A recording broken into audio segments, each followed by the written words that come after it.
یا ایھا الذین آمنوا قوا انفسکم واہلیکم نارا وقودها الناس والحجارہ، اے ایمان والو اپنے آپ کو، اپنے اہل و عیال کو جہنم کی آگ سے بچاؤ جس کا ایندھن انسان اور کیا ہوں گے؟ پتھر ہوں گے۔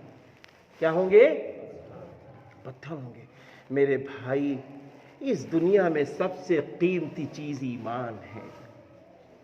میرے پیارے مسلمان بھائیوں، میری ان ماؤں کو بھی بتا دینا، میری ان بہنوں کو بھی بتا دینا، میرے ان جوان بھائیوں کو بھی بتا دینا، میرے ان بزرگوں کو بھی بتا دینا جو آج مسجد میں نہیں آ پائے، کہ سب سے قیمتی چیز ایمان ہے۔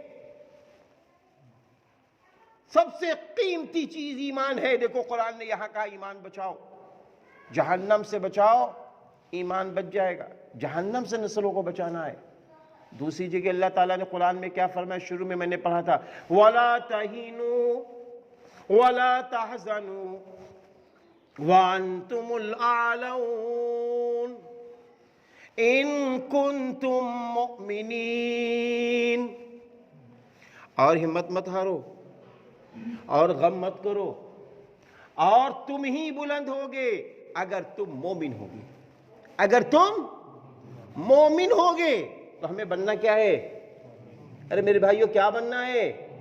ارے یار زور سے بولو، روزدار اللہ کے گھر میں کیا بننا ہے؟ مومن بننا ہے۔ مومن بننے کے لیے ہمیں کیا کرنا ہوگا؟